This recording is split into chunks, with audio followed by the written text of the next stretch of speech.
지금 대한민국에선 전직 대통령의 팔과 다리를 붙잡고 끌어내리려는 일이 벌어졌습니다. 서울구치소에 수감 중인 윤 전 대통령을 강제로 인치하려다 의자에서 떨어지고 허리를 다쳤다는 충격적인 소식이 전해졌습니다. 이건 도저히 있을 수 없는 일입니다.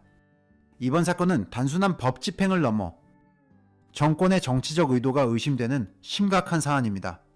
오늘 영상에서는 체포영장 집행의 전말부터 물리력 사용에 대한 법적 쟁점, 그리고 이 모든 사태를 관통하는 정치적 배경까지 하나하나 짚어보겠습니다.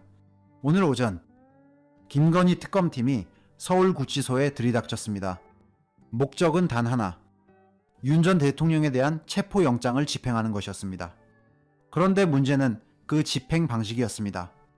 오전 8시 25분부터 체포 집행에 착수한 특검은 윤 전 대통령의 팔과 다리를 붙잡고 강제로 끌어내리려 시도했습니다.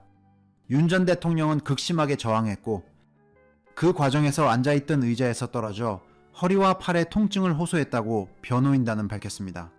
상황이 심상치 않자 특검은 오전 9시 40분경 집행을 중단하고 철수했습니다. 이날 기자회견에 나선 윤 전 대통령 측 배보윤, 송진호 변호사는 분노를 감추지 못했습니다. 송 변호사는 이렇게 말했습니다. 구속된 피의자에게 체포영장을 발부받아 팔다리를 붙잡고 끌어내리려 한 것은 헌정사상 초유의 일입니다. 이 모든 불법적 행위에 대해 반드시 책임을 물을 것입니다. 배 변호사 역시 강하게 비판했습니다. 피의자 신문은 이미 수사의 일환인데 조사에 응하지 않겠다고 미리 통보한 상황에서 물리력을 동원해 인치하려 한 것은 가혹행위 그 자체라는 것입니다.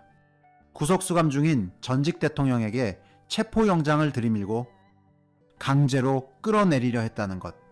이게 과연 2022년 대한민국에서 있을 수 있는 일이라고 생각하십니까?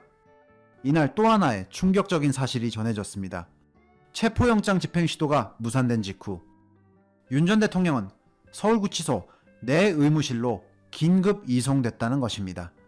윤 전 대통령은 당뇨 합병증으로 인한 자율신경계 손상, 당뇨망막증, 경동맥 협착 등 여러 질환을 앓고 있습니다. 그런 사람에게 물리력을 행사했다는 것 자체가 도를 넘은 행동이며 거의 북한 같은 곳에서나 있을 법한 일이 벌어진 것입니다. 단지 조사에 응하지 않았다는 이유만으로 이런 수준의 물리력을 행사했다면 이는 명백한 인권 침해입니다. 그렇다면 김건희 특검 측은 뭐라고 했을까요? 특검 관계자는 물리력 행사 등의 방법으로 영장을 집행하려 했으나 피의자의 완강한 거부로 인해 부상 우려가 있어 집행을 중단했다고 밝혔습니다. 하지만 상식적으로 생각해 보시기 바랍니다. 피의자가 조사에 응하지 않겠다는 의사를 사전에 밝혔는데 굳이 영장 유효기간 마지막 날 아침 8시에 들이닥쳐 강제로 끌어내리려 했다는 것이 과연 의도성이 없다고 보이십니까? 그것도 변호인 접견이 예정돼 있던 아침 9시 이전의 말입니다. 누가 봐도 이는 기습작전이며 정치적 퍼포먼스를 의도한 것이라고 밖에 볼 수 없습니다. 더 놀라운 것은 이번 집행 과정에 현 이재명 정권의 정무적 계산이 깔려 있다는 정황입니다. 정성호 법무부 장관은 전날 서울구치소에 직접 지시를 내린 것으로 알려졌습니다. 그는 법과 원칙에 따라 엄정하고 공정한 법 집행이 이뤄지도록 특검의 체포영장 집행 업무에 적극 협조하라고 말했습니다. 결과적으로 특검은 이재명의 사실상 입이라 할 수 있는 정성호 장관의 명을 받아 체포영장을 집행한 셈입니다. 정치적 중립의 생명인 특검이 사실상 현 정권과 한 몸처럼 움직이고 있다는 비판이 나오는 이유입니다. 그렇다면 특검이 윤 전 대통령을 끌어내려가면서까지 수사하려 했던 사건은 무엇이었을까요? 바로 정치 브로커 명태균 씨와 관련된 2022년 보궐선거 공천 개입 의혹입니다. 하지만 이 사건은 아직 공소가 제기되지도 않았고 증거도 불분명한 상태입니다. 더군다나 이 사건과 관련된 주요 인물들 모두 참고인 신분이거나 아직 조사를 받지 않은 상황입니다.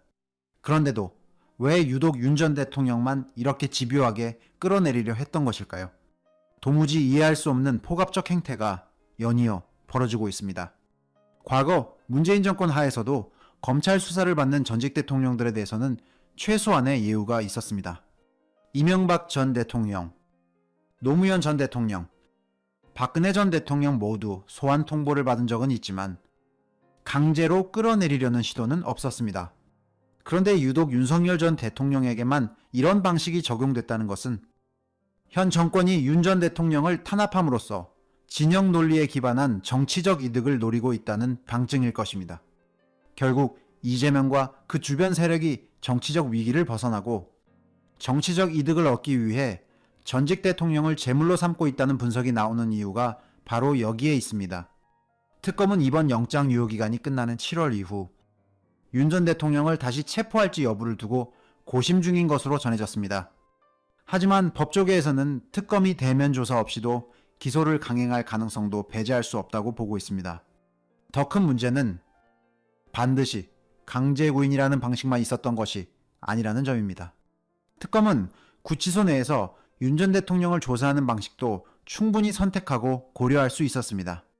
실제로 과거 수많은 사건에서 수감 중인 피의자를 교도소 내 접견실이나 조사실에서 조사한 사례는 많습니다. 그럼에도 불구하고 굳이 팔과 다리를 잡아 끌어내리며 물리력을 행사했다는 점에서 이번 수사는 정상적인 법 집행이라기보다는 보여주기식 정치 이벤트에 가깝다는 평가가 나옵니다. 결국 수사의 기본 절차조차 무시한 셈입니다. 수사기관이 기소권을 행사하면서도 피의자의 진술조차 듣지 않고 수사 과정에서 무리수를 두었다는 지적이 나올 수밖에 없습니다. 이는 정당한 법 집행이 아닌 정치적 목표 달성이 목적이었다는 점을 특검 스스로 드러낸 것입니다. 우리 보수 우파 진영은 이번 사태를 명백한 정치 보복이라고 규정하며 강하게 반발하고 있습니다. 정치 보복은 정권 교체 이후 반드시 되돌아오게 되어 있다는 점에서 현 정권은 그 부메랑을 각오해야 할 것입니다. 또한 일반 국민들, 특히 중도층 역시 이번 사태를 두고 의문을 품지 않을 수 없습니다. 구속된 전직 대통령이 소환 조사에 응하지 않았다는 이유만으로 그를 물리적으로 끌어내리는 것이 과연 2025년 대한민국에서 있을 수 있는 일입니까? 이에 대한 분명한 해명이 없다면 국민적 분노는 더욱 커질 수밖에 없습니다. 이번 사건은 단순한 체포영장 집행 실패가 아닙니다. 대한민국 역사상 처음으로 구속된 전직 대통령을 물리력으로 끌어내리려 시도했다는 점에서 사법 역사에 길이 남을 사건입니다. 정권이 법을 도구화하고 법 집행을 명분 삼아 정치보복을 자행하는 사회는 이미 더 이상 법치국가라 할 수 없습니다. 지금 대한민국은 그 경계선 위에 서 있습니다.